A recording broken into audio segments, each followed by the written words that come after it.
ચાલો હવે જોઈએ આગળ દાખલા નંબર 5 રકમ છે નીચે આપેલી આકૃતિઓની પરિમિતિ શોધો। તો આકૃતિઓની પરિમિતિ એટલે શું? તો પરિમિતિ એટલે બધી બાજુનો સરવાળો। આપણને કોઈ પણ આકૃતિ આપી હોય બધી બાજુનો આપણે સરવાળો કરી નાખીએ એટલે આપણને પરિમિતિ મળી જાય। તો આપણે શરૂઆત કરી પહેલી આકૃતિની, તો બધી બાજુનો સરવાળો કરી એટલે 2 ને 2 4, 4 ને 2 6 અને 6 ને 2 8, જવાબ આવે 8 અને પરિમિતિનો એકમ સેમી। જે બાજુનો એકમ આપેલો હોય એ જ પરિમિતિનો એકમ હોય। બીજી આકૃતિ જોઈ તો બધી બાજુનો સરવાળો જ કરવાનો છે, સિમ્પલ છે એટલે આપણે થોડીક સ્પીડ રાખશું કે 4 ને 4 8, 8 ને 4 12, 12 સેમી। ચાલો ત્રીજી આકૃતિ છે 3 ને 2 5 અને 5 ને 4 9 સેમી। 3 ને 3 6, 6 ને 2 8, 8 ને 2 10, 10 સેમી। નેક્સ્ટ ચોરસ છે એટલે 3 ચોક 12, તમે ગુણ્યા 4 કરો તોય હાલે પણ આપણે ગણી લઈએ 3 ને 3 6, 6 ને 3 9, 9 ને 3 12, 12 સેમી। 6 ને 4 10, 10 ને 6 16 અને 16 ને 4 20 સેમી। એના નીચેની 6 ને 4 10 અને 10 ને 3 13 સેમી। 4 ને 4 8, 8 ને 2 10 અને 10 ને 3 13 સેમી। ચાલો એના પછી 3 ને 3 6, 6 ને 4 10, 10 ને 2 12 અને 12 ને 2 14 સેમી। 5 ને 5 10, 10 ને 10 20 અને 20 ને 10 30 સેમી। ચાલો એના પછી જોઈ છઠ્ઠો દાખલો નીચે આપેલી આકૃતિઓની પરિમિતિ શોધો। હવે પરિમિતિ એટલે શું? આકૃતિઓની બધી બાજુનો સરવાળો। હવે બાજુ કેવી રીતે આપેલી છે? તો અહીંયા તેને આપણને રકમમાં આપેલું છે કે આલેખ પત્રના દરેક ખાનાની લંબાઈ 1 સેમી તથા પહોળાઈ 1 સેમી છે, એટલે બધાની લંબાઈ અને પહોળાઈ એક ખાનાની 1 સેમી હોય। તો પરિમિતિ એટલે બધી બાજુનો સરવાળો કરતા છે, આપણે નિશાન કરતા જઈશું એટલે આપણને ભૂલાય નહીં। અહીંથી શરૂઆત કરી છે એટલે 1 2 3 4 અને 5, કારણ કે એક ખાનાની લંબાઈ 1 સેમી અને પહોળાઈ પણ 1 સેમી જ આપેલી છે એટલે આની 5 થઈ। 6 7 8 અને 9, 10 11 12 13 14 15 16 17 અને 18, તો પરિમિતિ 18 સેમી થાય। આપણે અંદરનું એક ખાનું ગણવાનું નથી, જો આપણને ક્ષેત્રફળ કહીએ તો જ અંદરના ખાના ગણવાના। પરિમિતિ એટલે શું? બધી બાજુનો સરવાળો, એટલે બાજુ જ ખાલી ગણવાની થાય, અંદરના ખાનાની ગણતરી કરવાની નથી। હવે આપણે બધી આકૃતિઓની પરિમિતિ મેળવી લઈએ। 1 2 3 4 5 6 7 8 9 10 11 12 13 14 15 16 17 અને 18 સેમી। ચાલો એના પછી જોઈ 1 2 3 4 5 6 7 8 9 10 11 12 13 14 15 અને 16 સેમી। જો અહીંયાથી સેજ આમ આકૃતિ નીચે આવે છે તો આપણે પણ નીચે ગણવાનું, કારણ કે પરિમિતિ એટલે શું? આપણે બાજુ જ જોવાની, અંદરનું ખાનું જોવાનું નથી કે અહીંયા એક જ ખાનું છે તો આપણે એક જ વખત ગણી, પણ ના, આપણે શું જોવાનું છે? બાજુ જોવાની છે, એટલે આપણે બાજુની ગણતરી કરવાની બધી। નેક્સ્ટ જોઈએ આપણે, તમે શરૂઆત ગમે ત્યાંથી કરી શકો, એવું જરૂરી નથી કે આપણે ઉપરથી જ કરવી, પણ એકેય બાજુ એની રહી ન જવી જોઈએ, આપણે ધ્યાન રાખવાનું। 1 2 3 4 5 6 7 8 9 10 11 12 13 14 15 16 17 18 19 20 21 22 23 24 25 અને 26 સેમી।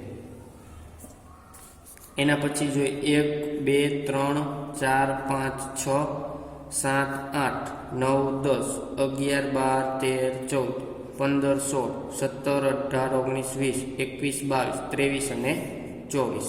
તો 24 સેમી. 1, 2, 3, 4, 5, 6, 7, 8, 9, 10, 11, 12, 13, 14, 15, 16, 17, 18, 19, 20, 21 અને 22. 22 સેમી. 1, 2, 3, 4, 5, 6, 7, 8, 9, 10, 11, 12, 13, 14, 15, 16, 17, 18, 19, 20, 21, 22, 23, 24, 25, 26, 27 અને 28. 28 સેમી. નેક્સ્ટ જોઈએ. 1, 2, 3, 4, 5, 6, 7, 8, 9, 10, 11, 12, 13, 14, 15, 16, 17, 18, 19, 20, 21, 22, 23, 24, 25, 26, 27, 28, 29, 30, 31, 32, 33, 34, 35, 36, 37 અને 38 પરિમિતિનો એકમ સેમી. ચાલો એના પછી 1, 2, 3, 4, 5, 6, 7, 8, 9, 10, 11, 12, 13, 14, 15, 16, 17, 18, 19, 20, 21 અને 22 સેમી. ચાલો હવે એના પછીની આ જે 3 છે એ આપણે આ જ રીતે આપણે જાતે ગણી લઈશું. ત્યારબાદ જોઈએ દાખલા નંબર 7. નીચેના આલેખ પત્રમાં વિવિધ આકૃતિઓ દર્શાવેલ છે. A, B, C, D અને E 5 આકૃતિ આપેલી છે, આપણે જોઈ શકીએ છીએ. તે પરથી નીચેના પ્રશ્નના જવાબ લખો. આપણને ઘણા બધા પ્રશ્ન આપ્યા છે, એનો જવાબ આપવાનો. પણ આલેખ પત્રમાં દરેક ખાનાનું માપ 1 સેમી ગુણ્યા 1 સેમી છે. એટલે 1 સેમી ગુણ્યા 1 સેમી એનો મતલબ, એનો આપણે આગળ મિનિંગ જોયો હતો કે લંબાઈ 1 સેમી છે અને પહોળાઈ પણ 1 સેમી છે દરેક ખાનાની. તો આપણે પ્રશ્ન છે એ ઉપરથી જવાબ આપતા જાય. પહેલો પ્રશ્ન છે આકૃતિ A ની પરિમિતિ કેટલી છે? તો આકૃતિ A એની પરિમિતિ ગણી લે. 1, 2, 3, 4, 5, 6, 7, 8, 9, 10, 11, 12, 13, 14, 15, 16, 17 અને 18. તો પરિમિતિ 18 પરિમિતિનો એકમ સેમી. બીજું આકૃતિ D ની પરિમિતિ કેટલી? તો આકૃતિ D અહીંયા છે. 1, 2, 3, 4, 5, 6, 7, 8, 9, 10, 11, 12, 13 અને 14. તો પરિમિતિ આકૃતિ D ની પરિમિતિ 14 સેમી છે. ત્રીજું, કઈ બે આકૃતિઓની પરિમિતિ સરખી છે? તો આપણે આમાં જોઈએ, A ની પરિમિતિ જોઈતી આપણે 18 છે, D ની જોઈતી 14 છે. તો હવે કેની સરખી લાગે છે એની આપણે ગણાય. ચાલો હું C ની ગણું. 1, 2, 3, 4, 5, 6, 7, 8, 9, 10, 11, 12, 13, 14, 15, 16, 17, 18, 19 ને 20. તો 20 છે કોઈની હજી નથી. હું E ની ગણું. 1, 2, 3, 4, 5, 6, 7, 8, 9, 10, 11, 12, 13, 14, 15, 16, 17, 18. આની 18 સેમી છે અને A ની પણ 18 સેમી છે. તો આપણને જવાબ મળી ગયો કે કઈ બે આકૃતિઓની પરિમિતિ સરખી છે? તો આકૃતિ A અને આકૃતિ E. સૌથી વધુ પરિમિતિ કઈ આકૃતિની છે? તો સૌથી વધુ પરિમિતિ હમણાં આપણે ગણી હતી, કેની હતી? C ની. આપણે જોઈ લઈએ કેટલી થાય છે. 1, 2, 3, 4, 5, 6 ને 7 અને 7 ને 7 14, 15, 16, 17, 18, 19 ને 20 સેમી થાય છે. તો 20 સેમી આકૃતિ A ની નથી થતી, આકૃતિ E ની નહીં, આકૃતિ D ની નહીં અને આકૃતિ B ની પણ નથી થતી. તો આમાં જવાબ શું આવશે? C. સૌથી ઓછી પરિમિતિ કઈ આકૃતિની છે? તો આકૃતિ D ની પરિમિતિ કેટલી? 14. હવે આપણે B ની જોઈ લઈએ. 1, 2, 3, 4, 5, 5 ને 5 10, 11, 12, 13, 14, 15 અને 16. B ની 16 છે. A ની પરિમિતિ 18, E ની પરિમિતિ 18, C ની પરિમિતિ 20. તો આકૃતિ D ની પરિમિતિ સૌથી ઓછી છે. કેટલી? 14. હવે આકૃતિ E નું ક્ષેત્રફળ કેટલું થાય? ક્ષેત્રફળ એટલે શું? હવે આપણે બાજુ નથી જોવાની, એના અંદરના ખાના ગણવાના છે. તો 1 2 3 4 5 6 7 8 9 10 11 12 13 14 15 16 17 અને 18 ક્ષેત્રફળનો એકમ ચોરસ સેમી. આકૃતિ એ નું ક્ષેત્રફળ કેટલું છે? તો એનું ક્ષેત્રફળ ગણી 1 2 3 4 5 6 7 8 9 10 11 12 13 14 15 16 17 18 19 અને 20 ચોરસ સેમી. ચાલો એના પછી કઈ આકૃતિનું ક્ષેત્રફળ સૌથી વધુ છે? તો આપણને ઈ નું અને એ નું તો ક્ષેત્રફળ ખબર છે, અહીંયા આપણે મેળવ્યું. હવે સી નું ગણી જોઈએ. 1 2 3 4 5 6 7 8 9 10 11 12 13 14 15 16 17 18 19 20 અને 21 ચોરસ સેમી છે. તો આપણે કહી શકીએ કે સી આકૃતિનું ક્ષેત્રફળ સૌથી વધુ છે. કઈ આકૃતિનું ક્ષેત્રફળ સૌથી ઓછું છે? તો આ બે આકૃતિ વહીથી બેમાં આપણે ગણી જોઈએ. પહેલા બી નું જોઈએ. 1 2 3 4 ને 5 1 2 ને 3 5 તરી 15 થાય. અને આનું 1 2 3 4 ને 1 2 ને 3 4 તરી 12 થાય. તો સૌથી ઓછું ક્ષેત્રફળ આપણને પૂછ્યું છે, એટલે જવાબ આવશે ડી નું ક્ષેત્રફળ સૌથી ઓછું છે.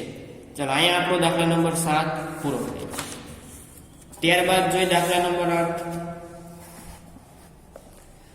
આલેખ પત્ર પર વિવિધ ટપાલ ટિકિટો મૂકેલી છે, તે પરથી દરેક ટિકિટની પરિમિતિ અને ક્ષેત્રફળ શોધો. અહીંયા આપણને ટિકિટો આપેલી છે ટપાલ, એની પરિમિતિ અને ક્ષેત્રફળ શોધવાનું. એની લંબાઈ 1 સેમી છે અને પહોળાઈ પણ 1 સેમી છે. એને ધ્યાનમાં લઈ અને આપણે પરિમિતિ અને ક્ષેત્રફળ ગોતશું. તો ટિકિટ એની પરિમિતિ, પહેલા એની પરિમિતિ ગણી લઈએ એટલે બાજુનો સરવાળો 1 2 3 4 5 6 7 8 9 10 11 12 13 14 15 અને 16 સેમી. ટિકિટ એનું ક્ષેત્રફળ ગણી લ્યો. 1 2 3 4 5 આડી 5 ખાના અને ઊભા 3 5 તરી 15 અને ક્ષેત્રફળનો એકમ ચોરસ સેમી. એકમ ભૂલવાના નથી. ચાલો બી ની પરિમિતિ અને ક્ષેત્રફળ બે ગણવાનું છે. તો પહેલા પરિમિતિ ગણી લઈ. 1 2 3 4 5 6 7 8 9 10 11 12 13 14 15 16 17 અને 18 સેમી. હવે આપણે ટિકિટ બી નું ક્ષેત્રફળ ગણી. 1 2 3 4 આડા ખાના અને 1 2 3 4 5 ઊભા ખાના, એટલે 5 ચોક 20 ચોરસ સેમી. ચાલો ટિકિટ સી ની પેલા પરિમિતિ જોઈ. 1 2 3 4 5 6 7 8 9 10 11 અને 12 સેમી. ક્ષેત્રફળ જોઈ 1 2 3 અને ઊભા ખાના 1 2 3 એટલે 3 તરી 9 ચોરસ સેમી. આકૃતિ ડી ની પરિમિતિ અને ક્ષેત્રફળ, તો પહેલા પરિમિતિ જોઈ લઈએ આપણે. 1 2 3 4 5 6 ને 7 7 ને 7 14 15 16 17 18 19 અને 20 સેમી. હવે આપણે એનું ક્ષેત્રફળ જોઈ. 1 2 3 4 5 6 7 ખાના આડા અને 3 ખાના ઊભા, એટલે 7 30 21 ચોરસ સેમી. આકૃતિ ઈ ની પરિમિતિ અને ક્ષેત્રફળ 1 2 3 4. ચાલો આગળ જોઈએ હવે દાખલા નંબર 9. પહેલા તો આપણે રકમ વાંચીએ. આપણે શું કરવાનું છે, તો નીચે આપેલા જમીનના ટુકડાને એક સરખા એવા 3 ભાગમાં વહેંચો કે જેથી દરેક ભાગમાં એક વૃક્ષ આવે તથા દરેક ભાગમાં અલગ અલગ રંગ પૂરો. પહેલા તો આપણે પ્રશ્ન સમજવાનો છે. અહીં એક જમીનનો ટુકડો આપેલો છે, આ એક ટુકડો. એના આપણે કેટલા ભાગ પાડવાના? સરખા 3 ભાગ પાડવાના. અને કેવી રીતે પાડવાના? કે જેથી દરેક ભાગમાં એક વૃક્ષ આવું ફરજિયાત છે. આપણી પ્રશ્નની શરત છે કે તમે 3 ટુકડા પાડો છો જમીનના, એમાંથી દરેક ટુકડામાં એક વૃક્ષ રહેવું જરૂરી છે. એવું ન થવું જોઈએ કે અહીંથી એક ટુકડો પાડ્યો તો એક ભાગમાં 2 વૃક્ષ આવી ગયા અને એક ભાગ પાડી છે તેમાં એકેય વૃક્ષ નથી આવતું. એવી રીતે આપણે ટુકડા પાડવાના નથી. આપણે કઈ રીતે પાડવાની શરત કીધી કે 3 ભાગમાં વહેંચવાના અને એક વૃક્ષ દરેક ભાગમાં હોવું જરૂરી છે. એટલે આપણે અહીંયાથી શરૂઆત કરી. આ પહેલો ભાગ છે. પહેલા તો ટોટલ જમીન કેટલી છે આપણે જોઈ લઈએ. કેટલા બોક્સ છે? તો 1 2 3 4 5 6 7 8 9 અને 10 ખાના આડી લાઈનમાં છે. ઊભી લાઈનમાં કેટલા ખાના છે? 1 2 3 4 5 6 7 8 અને 9 ખાના છે. હવે ટોટલ ખાના ગણવા હોય એટલે ટોટલ ક્ષેત્રફળ ગણવું હોય તો 10 ગુણ્યા 9, 10 9 અને 90 ખાના છે. તો એની ગણતરી કરવી હોય તો આ રીતે કરાય. હું અહીંયા થોડીક કરીને બતાવું. ટોટલ કેટલા ખાના છે? 90 ખાના છે. એ આપણે ગણી લીધા. હવે 90 ખાના છે એના કેટલા સરખા ભાગ પાડવા છે? 3 સરખા ભાગ પાડવા છે એટલે ભાગ્યા 3 તરી 9, બાદ બાકી કરી 9 માંથી 9 છે એટલે 0, ઉપરથી ઉતાર્યો 0 તો ભાગ ન ચાલે એટલે અહીંયા આવશે 0. તો એક ભાગમાં કેટલા ખાના આવવા જોઈએ? એક ભાગમાં 30 ખાના આવવા જોઈએ. એવા 30 ના 3 ભાગ પાડવાના એટલે 30 30 60 અને 60 ને 30 90. ચાલો એ આપણને ખબર પડી ગઈ કે એક ભાગમાં 30 ખાના આવશે. હવે આપણી શરત શું હતી કે દરેક ભાગમાં એક વૃક્ષ રહેવું જરૂરી છે. તો પહેલા આ વૃક્ષનો આપણે ભાગ ગણી. અહીંયાથી આપણે 30 ખાના કરી નાખીએ. તો અહીંયાથી નીચે ગણી કેટલી હરોળ થાય? 1 2 3 4 5 અને 6 ખાના થાય. કેટલા ખાના થાય? 6. હવે હું આડી કેટલી લાઈન લઉં? 1 2 3 4 અને 5 લાઈન લઉં આડી. ફરીથી ગણતરી કરી 6 ઊભા અને 5 આડા, 6 પંચા અને 30 ખાના થયા. તો 30 ખાનાનું તો આપણે બોક્સ બનાવવાનું છે. તો એક આપણે અહીંયાથી બની જાય છે. તમે કોઈ પણ રીતે બનાવી શકો તમારી જાતે. ચાલો આ એક બોક્સ બની ગયું. હવે આ બોક્સમાં એક વૃક્ષ છે અને 30 ખાના થાય છે ટોટલ. હવે આપણે આ વૃક્ષની વાત કરી. હવે અહીંયાથી આપણે 30 ખાના કોઈ પણ રીતે કરવાના. એમાં આ વૃક્ષ આવવું જોઈએ નહીં. એટલે ક્યાં સુધી ખાના લેવા જોઈએ? અહીંયા સુધી લઈ લઈએ આપણે. આ વૃક્ષને લેવાનું નથી એટલે અહીંયાથી ચાલુ કરી 1 2 3 4 5 6 7. હવે તમારે આગળ જવું એટલે હજી એક લાઈન જઈ શકો છો અથવા તો અહીંયાથી તમે આટલા ગણી શકો છો. પણ હજી એક આપણે લાઈન લઈ લઈએ 8. આપણે 8 ખાના લીધા. 1 2 3 4 5 6 7 અને 8 ખાના લીધા. આપણે ખાના કેટલા કરવાના? 30 કરવાના. તો હજી અહીંયા 3 ખાના હું લઈ લઉં. 1 2 ને 3 તો 8 કરીને 24 ખાના થાય. અહીંયા સુધીમાં કેટલા થાય? 24. આપણે કરવાના છે 30. તો અહીંથી હજી વધારતા જાય 25 26 27 28 29 અને 30. અહીંયા સુધી ભાગ આવે છે. ક્યાંથી લઈને? અહીંયાથી લઈને. હવે તમે અંદર ખાના ગણી શકો છો કે 1 2 3 4 5 6 7 8 9 10 11 12 13 14 15 16 17 18 19 20 21 22 23 24 25 27 28 29 અને 30. આ રીતે આપણે ગણતરી કરી. અને હવે આ 30 ભાગ છે એમાં કેટલા વૃક્ષ આવ્યા? એક વૃક્ષ આવ્યું. આ 30 ભાગ છે એમાં કેટલા વૃક્ષ આવ્યા? એક વૃક્ષ આવ્યું. અને આ 30 ભાગ છે એમાં કેટલા વૃક્ષ આવ્યા? એક વૃક્ષ આવ્યું. આ ગણવાની જરૂર નથી. આ 30 જ ખાના હોય. અને જો આપણને એવું લાગે છતાંય તો આપણે ગણી જોવાનું કે કેટલા ખાના છે? 30 ભાગ. હવે શું કરવાનું? આ ત્રણેય ભાગમાં અલગ અલગ રંગ પૂરવાનો. એટલે આપણો અહીંયા પ્રશ્ન પૂરો. તો હજી એક એવો પ્રશ્ન છે એ પણ આપણે જોઈ લઈએ. ચાલો બીજો છે. આપણને જે ખેતર આપ્યું હોય એમાં તો પહેલા શું કરવું પડે? એક ભાગ પાડવો પડે. શું કરવું પડે? કે કેટલા ખાના છે ગણવા પડે. તો આપણે પહેલા એની ગણતરી કરી. 1 2 3 4 5 6 7 8 9 10 11 12 13 14 અને 15 ખાના આડા છે. હવે ઊભા કેટલા ખાના છે?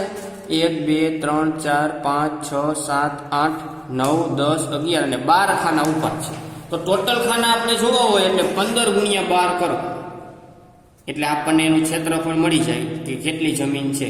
તો નિયમનો એક 0, 5 એકા 5, 1 એકા 1, 5 દુ 10 ની 0 વધી પડી 1, 2 એકા 2 ને 1 3. સરવાળો કરી 0, 5 ને 3 8 અને 1. ટોટલ 180 ખાના છે. એના આપણે ભાગ કેટલા પાડવાના? સરખા 3 ભાગ પાડવાના. એટલે 180 ભાગાકારમાં કેટલા કરવાના? 3. 3 6 18 0. તો જવાબ આવે 60. આપણો 60 છે એ શું છે? એક વૃક્ષના ભાગમાં 60 ખાના આવે. આપણે ગણતરી કરી લીધી. ગણતરી કેમ કરવી આવડી જાય એટલે આપણને ખાના ગાળતા તો આપણને આવડી જાય. હવે એક વૃક્ષમાં 60 ખાના આવે એવી રીતે આપણે કોઈ પણ રીતે તમે દોરી શકો. પણ યાદ શું રાખવાનું કે તમે એક જમીન દોરો કે 60 ખાનાની, એમાં એક જ વૃક્ષ હોવું જોઈએ. ત્રણે અલગ અલગ ભાગ દોરો. તો આપણે અહીંયાથી શરૂઆત કરી. આ વૃક્ષને પેલા લઈ, તો હું નીચેથી ગણતરી કરું છું. 1 2 3 4 5 6 7 8 અને 9 ખાના છે ટોટલ નીચે. તો આડા કેટલા છે? આડા આપણે કેટલા સુધી જઈ શકીએ? અહીંયા સુધી જઈ શકીએ અથવા તો અહીંયા સુધી જઈ શકીએ? તો આપણે શરૂઆત કરી.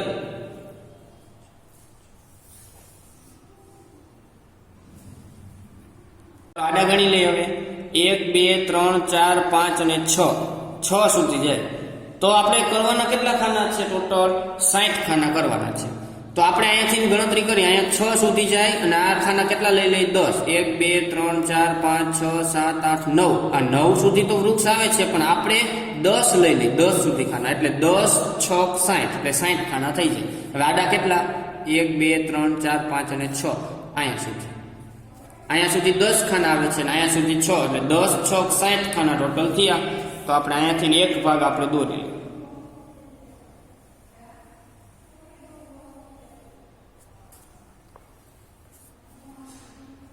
ચાલો, એક વૃક્ષનો ભાગ થઈ ગયો. હવે આપણે બીજા વૃક્ષનો ભાગ કરી. તો આ વૃક્ષનો ભાગ કરી તો ફરજિયાત આપણે અહીંયાથી ને નીચેથી સરવાળા કરવા પડશે, કારણ કે નકર શું થાય, આ વૃક્ષ આમાં ભેગું આવી જાય, એટલે અહીંથી આપણે સરવાળા કરી. તો અહીંયાથી ગણતરી પેલા નીચેના ખાના ગણી લઈ. 1 2 3 4 5 6 7 અને 8 ખાના ગણી લીધા. 8 ખાના છે. હવે આડા ક્યાં સુધી જઈશું? તો 1 2 3 4 5 6, 8 6 48, હજી વધશે 7, 8 7 56. હવે વધશે નહીં, કારણ કે 88 64, તો 60 કરતા વધી જાય છે, એટલે અહીંયા સુધી રહેશે. કારણ કે આ ખાના કેટલા થયા? 1 2 3 4 5 6 અને 7, 8 7 56 થયા. તો એટલું પેલા ભાગ લઈ લે. 8 7 56. હવે હું આ આખો ફૂલ ચોરસ કરીશ તો 56 થશે, અને આપણે કરવાના કેટલા? 60 કરવાના છે. એમાં વૈધા કેટલા? 4 ખાના તૂટે છે. હવે તમે અહીંયાથી 4 ખાના લ્યો તોય ચાલે, અને આ સીધા 4 ખાના લઈ લ્યો તોય ચાલે. તો હું અહીંયાથી નીચેથી સીધા 4 ખાના આમાં ઉમેરી દઈશ. આ કેટલા થાય? 6 ખાના થાય. હજી એક સ્ટેપ નીચે આવો એટલે હવે કેટલા ખાના થાય? 4. આ 4 ખાના આમાં ઉમેરી દે, એટલે ટોટલ કેટલા થઈ જાય? 60 થઈ જાય. અને આ ઉપરનો જે ભાગ છે એ 60 ખાનાનો અલગ. તમે અલગ રીતે તમારી જાતે દોરી શકો, પણ આપણે શરત યાદ રાખવાની કે 3 સરખા ભાગ પાડવાના છે, ત્રણેયમાં સરખા ખાના આવવા જોઈએ, અને 3 ભાગ તમે પાડો એમાં એક એક ભાગમાં એક એક વૃક્ષ રહેવું છે. હવે તમે આમાં અલગ અલગ રંગ પૂરી નાખો એટલે આપણો પ્રશ્ન પૂરો. ચાલો, હવે એના પછી આગળ જોઈએ. નીચે આપેલી વસ્તુઓનું ક્ષેત્રફળ કયા એકમમાં કરશો? લાગુ પડતા સ્તંભના ખાનામાં રાઈટ કરો, રાઈટની નિશાની કરો. તો પેલા તો એકમની તો આપણને ખબર છે કે સૌથી નાનો એકમ છે ચોરસ સેમી, એથી મોટો એકમ ચોરસ મીટર, અને એથી મોટો એકમ ચોરસ કિલોમીટર. આપણને અલગ અલગ વસ્તુઓના નામ આપ્યા છે. એ વસ્તુઓની સાઈઝ આપણને ખબર હોવી જોઈએ. જો આપણને એની સાઈઝ ખબર હોય તો આપણે કહી શકીએ કે આ ચોરસ સેમીમાં મપાય, આ ચોરસ મીટરમાં કે ચોરસ કિલોમીટરમાં. જેમાં મપાતું હોય એની સામે આપણે રાઈટ કરવાનું થાય. તો હવે એમાં એક ઉદાહરણ આપેલું છે કે હાથ રૂમાલ. તો હાથ રૂમાલની સાઈઝ જોઈને આપણને ખબર હોય કે ચોરસ સેમીમાં મપાય કે ચોરસ મીટરમાં કે ચોરસ કિલોમીટરમાં, તો આપણે કહી શકીએ કે હાથ રૂમાલની સાઈઝ છે એ ચોરસ સેમીમાં મપાય, કે એનું ક્ષેત્રફળ હોય એનો એકમ આવે ચોરસ સેમી. બીજું જોઈએ સાડી. તો સાડી ચોરસ સેમી કરતાં થોડુંક મોટો એકમ હોય અને કિલોમીટર કરતાં નાનો હોય, એટલે સાડીનો એકમ આવશે ચોરસ મીટર, એટલે આપણે ચોરસ મીટરના ખાનામાં રાઈટ કરશું. પછી ચેસબોર્ડ. તો ચેસબોર્ડની સાઈઝ બહુ મોટી ન હોય, નાની હોય, તો એને આપણે એકમમાં આપશું ચોરસ સેમી. ત્યારબાદ છે પુસ્તકનું પાનું, તો એ પણ ચોરસ સેમીમાં આવશે. મોબાઈલ ફોન છે તો એ પણ ચોરસ સેમીમાં આવશે. હવે શાળાનું મેદાન છે. શાળાનું મેદાન છે એટલે ચોરસ સેમીમાં તો આવશે નહીં. હવે વૈધા ચોરસ મીટર અને ચોરસ કિલોમીટર. તો શાળાનું મેદાન છે એ બહુ કિલોમીટરમાં ન હોય, કે 5 કિલોમીટર કે 6 કિલોમીટર, કે એનો રસ્તો કયો તો કિલોમીટરમાં આવે, પણ આપણને મેદાન કીધું છે તો એનો માપ થાય ચોરસ મીટર.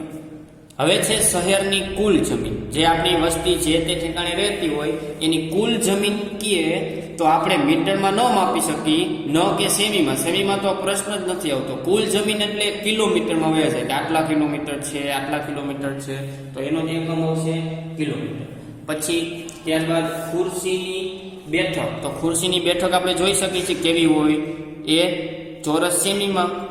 વર્ગખંડનો દરવાજો, જે દરવાજો હોય એ આવશે ચોરસ મીટરમાં. બ્લેકબોર્ડ પણ ચોરસ મીટર. બગીચો છે, આપણે હમણાં શાળાના મેદાનની વાત કરી હતી એ જ રીતે એ આવશે ચોરસ મીટરમાં. બગીચો બહુ એટલો મોટો ન હોય કે કિલોમીટરમાં આપણે એકમ આપી શકીએ. ત્યારબાદ છે ટીપોઈ, તો ટીપોઈ આવશે ચોરસ સેમીમાં. ભારતનો રાષ્ટ્રધ્વજ ચોરસ સેમી.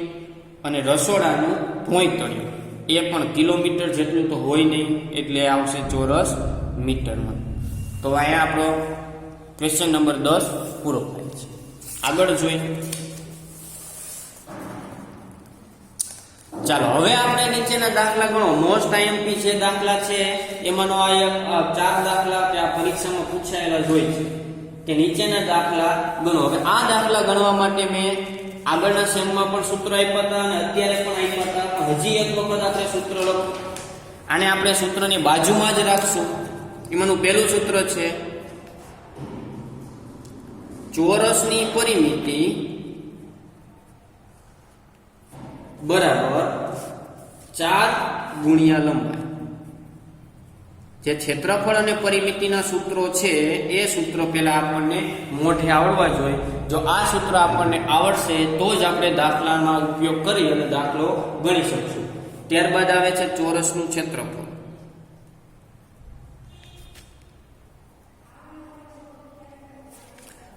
બરાબર લંબાઈ ગુણ્યા લંબાઈ.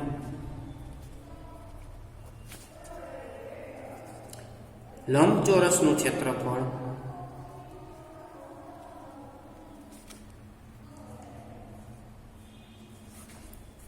લંબાઈ ગુણ્યા પહોળાઈ.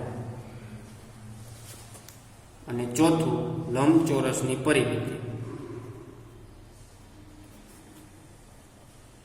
તો લંબચોરસની પરિમિતિ બરાબર 2 કૌંસમાં લંબાઈ વધતા પહોળાઈ. હવે આ 4 સૂત્રો જો આપણને આવડે તો જ આપણે દાખલામાં ઉપયોગ કરી શકીએ. હવે શું કેવી રીતે દાખલા ગણશું? તો આમાંથી તમને કોઈ પણ વસ્તુ આપેલી હશે, એ વસ્તુ કોઈ પણ એક વસ્તુ ન આપેલી હોય એને આપણે સૂત્રના કર્તા તરીકે કર્તા કરી અને આપણે એને ગોતશું. તો શરૂઆત કરી બીજા દાખલાથી. પહેલો દાખલો આપણે પછી ગણશું. પહેલા સૂત્રમાં કેમ ઉપયોગ કરવો એ રીતે આપણે શરૂઆત કરી. તો પહેલા આપણને જે આપેલું છે એને ડેટા બનાવી કે એક ચોરસ બગીચાની ફરતે વાળની લંબાઈ 24 મીટર છે. હવે આપણે સમજવાનું આ 24 મીટર આપ્યું શું કે એક ચોરસ બગીચાની ફરતે, એટલે આવું થાય, એ આવું કહેવા માંગે છે. એક ચોરસ બગીચો હોય એ બગીચાની ફરતે, એટલે આ બધી બાજુ ફરતેની બાજુ, એની વાળની લંબાઈ 24 મીટર છે. આપણે આગળ જોયું હતું કે બધી બાજુનો સરવાળો એટલે થાય પરિમિતિ. એટલે આપણને આપેલી છે પરિમિતિ કેની? ચોરસની. તો ચોરસની પરિમિતિ બરાબર એકમ સહિત લખવાનું થાય એટલે 24 મીટર. તો બગીચાની એક બાજુની લંબાઈ કેટલી થાય? તો એની લંબાઈ આપણે શોધવાની છે.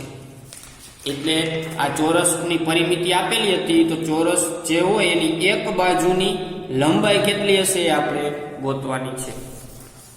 ચાલો હવે આપણી પાસે સૂત્ર હતા,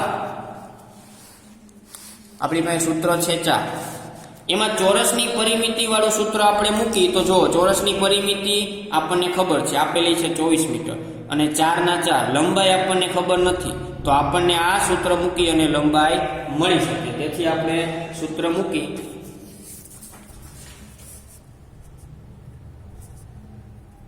ચોરસની પરિમિતિ બરાબર 4 ગુણ્યા લંબાઈ. હવે ચોરસની પરિમિતિ આપેલી છે, જેટલું આપેલું હોય ને એટલું મૂકી દઈ. 24 4 અને લંબાઈ આપણે શોધવાની છે. હવે કોઈ પણ વસ્તુ આપણે આગળ પણ ભણી ચૂક્યા કે જ્યારે સૂત્રના કર્તા તરીકે કોઈ પણ કિંમતને કરવી, અત્યારે લંબાઈ છે તો એ આપણી અજ્ઞાત વસ્તુ છે, તો એને આપણને ખબર નથી કે કેટલી કિંમત, એ આપણે શોધવાની છે. તો જે વસ્તુ શોધવાની હોય એની આજુબાજુમાં જે કિંમત હોય એને બધી કિંમતને બરાબરની બીજી બાજુ લઈ જવા પડે. પણ કઈ રીતે લઈ જઈ શકીએ આપણે પેલા સત્રમાં જોઈ લીધું કે જો એ વસ્તુ એ જે કિંમત આપેલી હોય એ કિંમત ગુણાકારમાં હોય અને બરાબરની બીજી બાજુ જાય તો એ ભાગાકારમાં જશે, ભાગાકારમાં હોય બરાબરની બીજી બાજુ જાય તો એ ગુણાકારમાં જશે, સરવાળામાં હોય તો બાદબાકીમાં જશે અને બાદબાકીમાં હોય તો સરવાળામાં જશે. ટૂંકમાં જે નિશાની આપેલી છે ચેન્જ થતી જાય. અત્યારે જે 4 છે એની વાત કરી તો એ ગુણાકારમાં છે, બરાબરની આલી બાજુ આવશે એટલે ભાગાકારમાં આવશે. 24 તો હતા જ પણ ભાગાકારમાં 4 આવ્યું, બરાબરના બરાબર. હવે 4 તો અહીંયા આવી ગયા તો વધ્યું શું? લંબાઈ. ચાલો હવે અહીંયાથી ભાગાકાર કરી 24 ભાગ્યા 4 એટલે 4 6 24 વધે કેટલા? 6 બરાબર લંબાઈ. તેથી લંબાઈ બરાબર 6 અને એકમ શું? મીટર.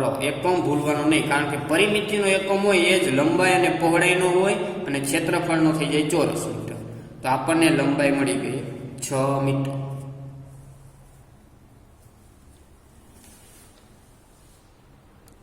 ચાલો ત્યારબાદ જોઈએ દાખલા નંબર 3. પહેલા તો આપણે સમજી લઈએ કે આપણને માહિતી શું આપેલી છે અને આપણે શોધવાનું શું છે. તો એક પાતળા 20 સેમી લાંબા તારમાંથી લંબચોરસ બનાવવામાં આવે છે. હવે આપણને અહીંયા થોડીક ભૂલ થાય કે સમજવામાં ફેર પડે એવું આપેલું છે કે 20 સેમી લાંબા.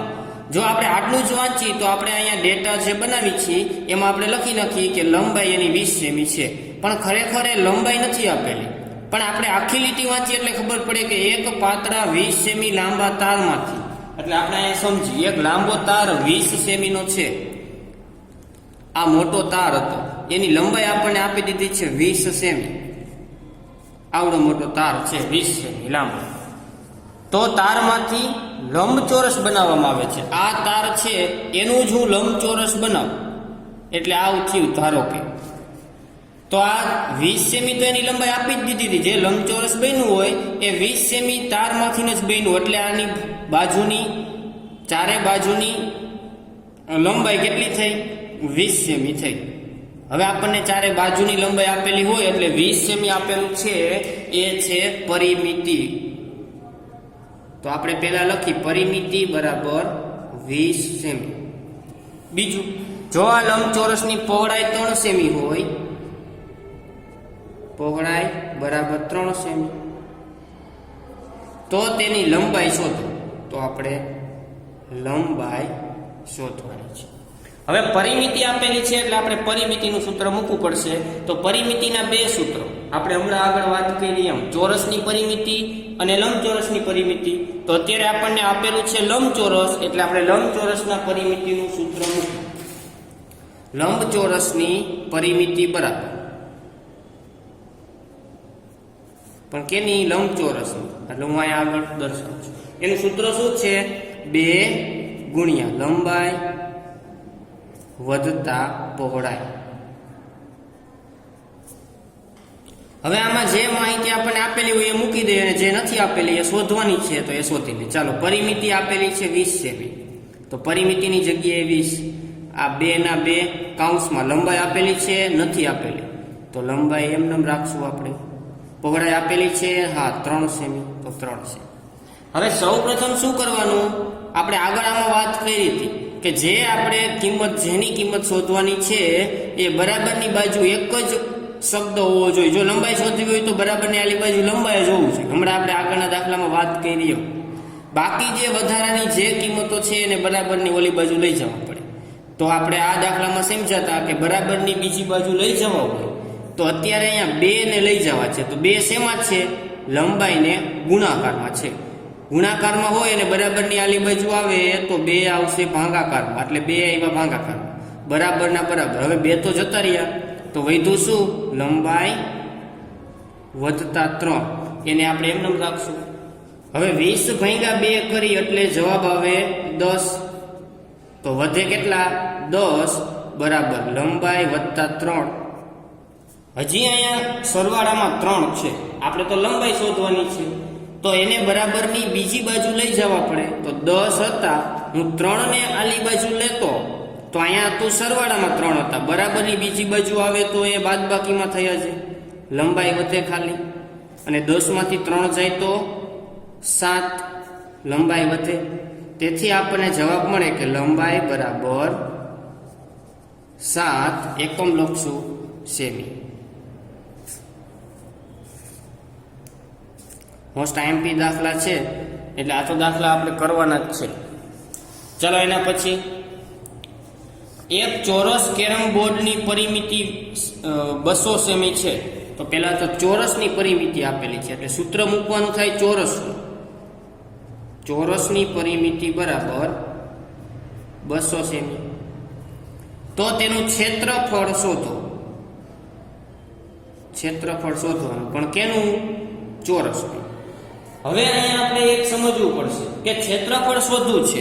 હું ક્ષેત્રફળનું સૂત્ર મૂકું અહીંયા. ખાસ ધ્યાન રાખજો આ દાખલા માટે કે હું ચોરસના ક્ષેત્રફળનું સૂત્ર મૂકું છું. ચોરસનું ક્ષેત્રફળ બરાબર આપણે સૂત્ર લખાયું હતું લંબાઈ ગુણ્યા લંબાઈ. આપણને લંબાઈ ખબર હોવી જોઈએ. હવે લંબાઈ તો આપણને ખબર નથી તો શું કરવાનું? ચોરસની પરિમિતિ આપણને ખબર છે તો એમાંથી પહેલા લંબાઈ ગોતવાની, તો આપણને ચોરસનું ક્ષેત્રફળ મળે ને.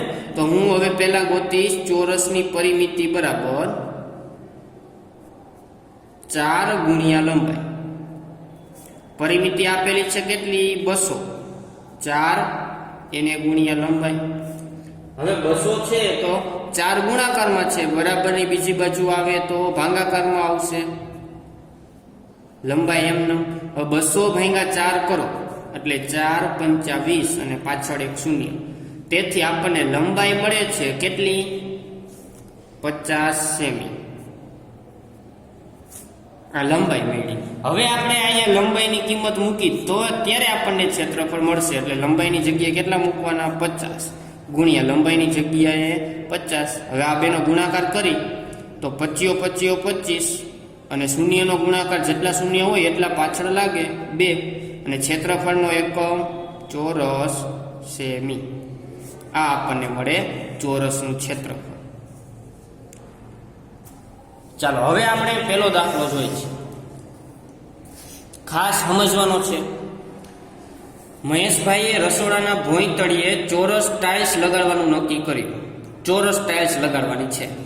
દરેક ટાઇલ્સની બાજુની લંબાઈ 10 સેમી છે. આપણને શું આપ્યું છે? ચોરસ ટાઇલ્સનું બાજુની લંબાઈ. તો પહેલા આપણે ચોરસ ટાઇલ્સની ક્ષેત્રફળ ગણી લઈએ. ટાઇલ્સનું ક્ષેત્રફળ બરાબર જેટલી રકમ આપેલી છે આપતા જાય એટલું એટલું ગણતા જાય. તો ટાઇલ્સ કેવી હતી? ચોરસ હતી. તો ચોરસનું ક્ષેત્રફળ મૂકવાનું થાય એટલે લંબાઈ ગુણ્યા લંબાઈ. અને લંબાઈ કેટલી આપેલી છે? 10. તો 10 ગુણ્યા 10 એટલે જવાબ કેટલો આવે? 100. અને એકમ શું હતો? સેમી. તો 100 ચોરસ સેમી. આ 100 ચોરસ સેમી આપણને શું મળ્યું? એક ટાઇલ્સનું ક્ષેત્રફળ મળ્યું. હવે આખું રસોડું કેટલું છે તો એ આપણે જોઈ લઈએ કે તેમનું રસોડું 150 સેમી લાંબુ અને 100 સેમી પહોળું છે. તો હવે આપણે રસોડાનું ક્ષેત્રફળ મેળવી લઈએ. રસોડાનું ક્ષેત્રફળ. રસોડું તો એની લંબાઈ છે 150 અને પહોળાઈ છે 100 સેમી એટલે એનું સૂત્ર આવશે લંબાઈ ગુણ્યા પહોળાઈ. લંબાઈ કેટલી આપણે હમણાં વાત કરી એમ 150 અને પહોળાઈ કેટલી? 100 સેમી. આ બેનો ગુણાકાર કરીએ એટલે 15 એકા 15 પાછળ 1 2 અને 3 શૂન્ય. 1 2 અને 3 શૂન્ય. એકમ આવે ચોરસ સેમી. ચાલો આ આપણને શું મળ્યું? ટાઇલ્સનું ક્ષેત્રફળ મળી ગયું, રસોડાનું ક્ષેત્રફળ મળી ગયું. તો આપણે ગોતવાનું શું? તો તેમાં કુલ કેટલી ટાઇલ્સની જરૂર પડે? ટાઇલ્સ કેટલી જરૂર પડે એ આપણે ટાઇલ્સની સંખ્યા શોધવાની છે. તો આપણે હવે લખીએ કે ટાઇલ્સની સંખ્યા બરાબર કઈ રીતે સંખ્યા મળે? તો ટોટલ રસોડાનું ક્ષેત્રફળ હોય એને ટાઇલ્સના ક્ષેત્રફળ વડે ભાંગવું પડે. એટલે રસોડાનું ક્ષેત્રફળ એનું સૂત્ર બને આવું કે રસોડાનું ક્ષેત્રફળ છેદમાં એટલે કે ભાગાકારમાં ટાઇલ્સનું ક્ષેત્રફળ. હું આ બે કિંમતનો ભાગાકાર કરું એટલે આપણને જડે કે કેટલા ટાઇલ્સની જરૂર પડે. હવે રસોડાનું ક્ષેત્રફળ કેટલું મળ્યું હતું? 15,000. અને ટાઇલ્સનું ક્ષેત્રફળ કેટલું મળ્યું હતું? 100. આ બે શૂન્ય ઉડી જાય અહીંયાથી એટલે વધે કેટલા? 150. આ 150 જે વધ્યું એ શું છે? ટાઇલ્સ છે. તો તેથી આપણે કહી શકીએ કે તેમાં કુલ 150 ટાઇલ્સ ની જરૂર પડે. ચાલો અહીંયા આપણો દાખલા નંબર 11 પૂરો થાય છે. જે મોસ્ટ આઈએમપી હતો 4 દાખલા એ અહીંયા પૂરા થાય છે.